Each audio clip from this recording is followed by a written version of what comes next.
Hello everyone, and welcome to the cell cycle. The cell cycle is a series of growth and development steps a cell undergoes between its formation and reproduction.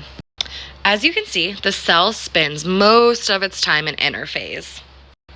To start off, we have the G1 phase. This is the first gap phase where the cell grows larger and organelles are copied. This is where we have our G1 checkpoint in GO phase. If cells do not pass the G1 checkpoint, they may loop out of the cycle into a resting state called GO.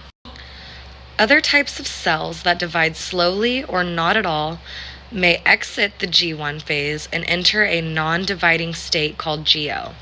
Some cells remain here indefinitely, while others may re-enter division under the right conditions. Next, we go to the S phase. Here in the S phase, the cell synthesizes a complete copy of the DNA in its nucleus. It also duplicates a microtubule organizing structure called the centrosome. The centrosomes help separate DNA during the M phase. Next, we enter the G2 phase. During the second gap phase, the cell grows more, makes proteins and organelles, and begins to reorganize its contents in preparation for mitosis. Then finally, we reach the G2 checkpoint. The G2 checkpoint prevents cells from entering mitosis when DNA is damaged, or prevents opportunity for repair. Here's what the cell looks like during interphase. As you can see, we have the nucleus, the centrosomes forming, and the centrales over here. Once everything checks out in interphase, we can finally enter the M phase, which is mitosis. During the mitotic M phase, the cell separates its DNA into two sets and divides its cytoplasm, forming two new cells. Mitosis consists of four basic phases: prophase, metaphase, anaphase, and telophase. Those will be the phases that I discuss next. This is what prophase looks like.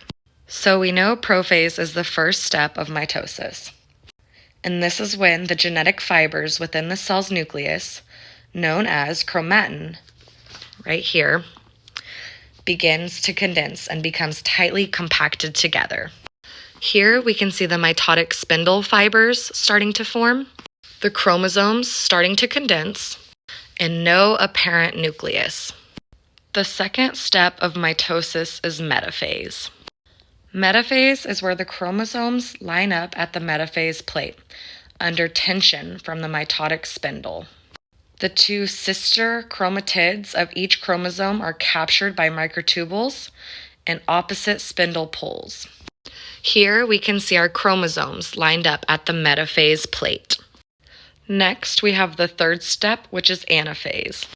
In anaphase, the sister chromatids separate from one another and are pulled towards opposite poles of the cell. Proteins break the substance that makes the two copies of chromosomes stick together at the centromere. Simultaneously, the two ends of the spindle fiber contract to create an oval shape. Here we can see the chromosomes being pulled towards the poles. Finally, we enter the last step of mitosis, which is called telophase. The process involved here is a reversal of what happened in anaphase and metaphase, where a new nuclear membrane is formed. The unfolding of the chromosomes into chromatin, the cell nuclei reappears, and the cell starts to enlarge again. Here we can see that our spindles have disappeared, the nuclear membrane is reforming, the nucleus has reappeared, and the chromosomes are starting to decondense. Cytokinesis is a physical process of cell division. It occurs differently in animal or plant cells. I got all of my information from the khanacademy.org website and the textbook Biology by Sylvia Mader. Thank you all so much for watching.